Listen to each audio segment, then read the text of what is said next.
ಈ ಎರಡು ವಿಷಯಕ್ಕೆ ಕ್ಲಾರಿಟಿ ಕೊಡ್ಲೇಬೇಕು, ಇಲ್ಲ ಅಂದ್ರೆ ನನ್ನನ್ನು ಹಿಂಗೆ ಬಿಟ್ರೆ ದೇಶದ್ರೋಹಿ ಮಾಡ್ಬಿಡ್ತಾರೆ ಇವರು. ಮೊದಲನೇ ವಿಷಯ ಏನಪ್ಪಾ ಅಂದ್ರೆ, ಇವತ್ತು ಏನ್ ನೋಡ್ತಾ ಇದ್ದೀರಾ ನನ್ನ ಬಯೋದಲ್ಲಿ, ಮನುಷ್ಯ ಜಾತಿ ಕನ್ನಡ ಧರ್ಮ ಅಂತ ಹೇಳಿ 5 ವರ್ಷದ ಹಿಂದೆ ನೋಡಿದ್ರೆ 2021 ನಲ್ಲಿ ನನ್ನ ಬಯೋ ಅದಿರ್ಲಿಲ್ಲ, ಕುರುಬನ ರಾಣಿ ಅಂತ ಇತ್ತು. ಅವತ್ತಿಗೆ ನನಗಿದ್ದ ಜ್ಞಾನ ಕಡಿಮೆ. ಅವತ್ತೆಲ್ಲವೂ ಮಾಮೂಲಿಯಾಗಿ ಎಲ್ಲಾ ಜನ ಹೆಂಗ್ ಯೋಚನೆ ಮಾಡ್ತಾರೋ ಹಂಗೆ ನನ್ನ ಜಾತಿ ಬಗ್ಗೆ ನನಗಿದ್ದ ಪ್ರತಿಷ್ಠೆ. ಏನ್ ಇತ್ತೀಚೆಗೆ ಓಡಾಡ್ತಿದ್ಯಲ್ಲ ಒಂದು ಸಿದ್ದರಾಮಯ್ಯ ಅವ್ರ ಜೊತೆ ಇರೋ ಫೋಟೋ, ಅದು ನಾನ್ ಕಾಂಗ್ರೆಸ್ಗೆ ಸಪೋರ್ಟ್ ಮಾಡ್ತಾ ಇದ್ದೀನಿ ಅಥವಾ ನಾನು ಕಾಂಗ್ರೆಸ್ಸಿನವಳು ಅನ್ನೋ ಸಿಂಬಲ್ ಅಲ್ಲ. ನಾನು ಸಿದ್ದರಾಮಯ್ಯ ಅವರ ಜಾತಿಗೆ ಸೇರಿದವಳು. ಸಿದ್ದರಾಮಯ್ಯ ಅವರು ನನ್ನ ಜಾತಿಯ ನಾಯಕರು ಅನ್ನೋ ನನ್ನ ತಲೆಯಲ್ಲಿದ್ದಂತಹ ಜಾತಿ ಪ್ರತಿಷ್ಠೆ. ಆದ್ರೆ ಇವತ್ತು ನಾನು ಬದುಕ್ತಾ ಇರೋದು ಬುದ್ಧ, ಬಸವ, ಅಂಬೇಡ್ಕರ್ ಅಂತಾನೆ. ಸಂವಿಧಾನಕ್ಕೆ ನಾನು ತುಂಬಾ ತಲೆ ಬಾಗ್ತೀನಿ, ಯಾವಾಗ್ಲೂ ನಾನು ಅದನ್ನ ನಂಬ್ತೀನಿ, ಪಾಲಿಸ್ಕೊಂಡ್ ಬಂದಿದ್ದೀನಿ. ಇದನ್ನ ಇಟ್ಕೊಂಡ್ ನೀವು ಇನ್ನೂ ಅದೇ ಕಾಂಗ್ರೆಸ್ಸಿಗರು ಅಥವಾ ಇವಳು ಫಂಡ್ ಬರುತ್ತೆ ಅಂತ ಇಟ್ಕೊಂಡಿದ್ರೆ ಅದಕ್ಕೆ ನಾನೇನು ಮಾಡಕ್ಕಾಗಲ್ಲ. ಯಾಕಂದ್ರೆ ಅದು 2021ರಲ್ಲಿ ತಗೊಂಡಿರುವಂತಹ ಫೋಟೋ.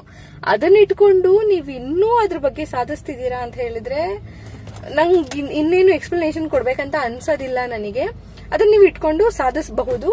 ಬಟ್ ಅದು 2021ರ ಫೋಟೋ. ಅದನ್ನ ನೋಡಿದ್ರೆ ಗೊತ್ತಾಗುತ್ತೆ ನಾನು ಅವಾಗ ಎಷ್ಟು ಚಿಕ್ಕವಳು ಅಂತ ಹೇಳಿ. ಎರಡನೆಯದು, ಭಗವದ್ಗೀತೆ ಬಗ್ಗೆ ನೀವು ತುಂಬಾ ಕೆಟ್ಟದಾಗ ಮಾತಾಡಿದೀರಾ ಅಂತ. ಖಂಡಿತವಾಗಿಯೂ ಇಲ್ಲ.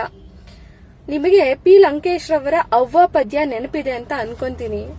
ನನ್ನವ್ವ ಫಲವತ್ತಾದ ಕಪ್ಪು ನೆಲ, ಅದ್ರಲ್ಲಿ ಮಧ್ಯ ಒಂದ್ ಸ್ಟ್ಯಾಂಜ ಬರುತ್ತೆ, ಬನದ ಕರಡಿಗೆ ನಿಮ್ಮ ಭಗವದ್ಗೀತೆ ಬೇಡ, ನನ್ನವ್ವ ಬದುಕಿದ್ದು ಅನ್ನಕ್ಕೆ ದುಡಿತಕ್ಕೆ, ಕಾಳು ಕಡ್ಡಿ ಹಚಡಕ್ಕೆ, ಮಗ ಸತ್ತಾಗ ಗಂಡ ಊರು ಬಿಟ್ಟಾಗ, ಸರಿಕರೆದುರು ತಲೆ ಎತ್ತಿ ನಡೆಯಲಿಕ್ಕೆ ಅಂತ ಹೇಳಿ ಒಂದ್ ಪೋಯಂ ಬರುತ್ತೆ. ಅದರ ಎಕ್ಸ್ಪ್ಲನೇಷನ್ ಅನ್ನ ನಾನು 20 ನಿಮಿಷ ಕೊಟ್ಟಿದ್ದೀನಿ. ಆ ಪದ್ಯದ ಎಕ್ಸ್ಪ್ಲನೇಷನ್ ಅನ್ನ ಈ ಸಂಘಿಗಳು ನೋಡಿ ಕರೆಕ್ಟ್ ಆಗಿ ಅದೊಂದು 20 ಸೆಕೆಂಡ್ ಕ್ರಾಪ್ ಮಾಡಿ ಹಾಕಿದ್ದಾರೆ.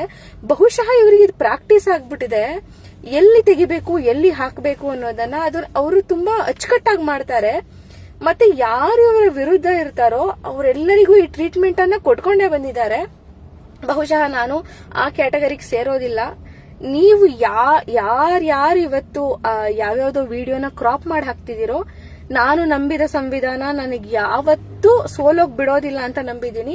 ಇವ್ರು ಅಷ್ಟು ಜನಕ್ಕೆ ನಾನು ಪಾಠ ಕಲಿಸ್ತೀನಿ. ಬಹುಶಃ ಅವರಿಂದ ಒಂದು ಸಾರಿ ವಿಡಿಯೋನಾದ್ರೂ ನಾನು ಮಾಡಿಸ್ತೀನಿ. ನನಗೆ ನನ್ನ ಬಾಬಾ ಸಾಹೇಬರು ಕೊಟ್ಟಿರುವಂತಹ ಸಂವಿಧಾನದ ಮೇಲೆ ಅಷ್ಟಾದ್ರೂ ನಂಬಿಕೆ ಇದೆ.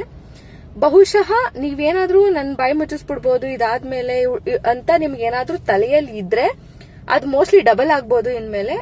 ನೀವು ಹುಷಾರಾಗಿರಿ ಅಂತ ಹೇಳೋಕೆ ಇಷ್ಟಪಡ್ತೀನಿ. Thank you.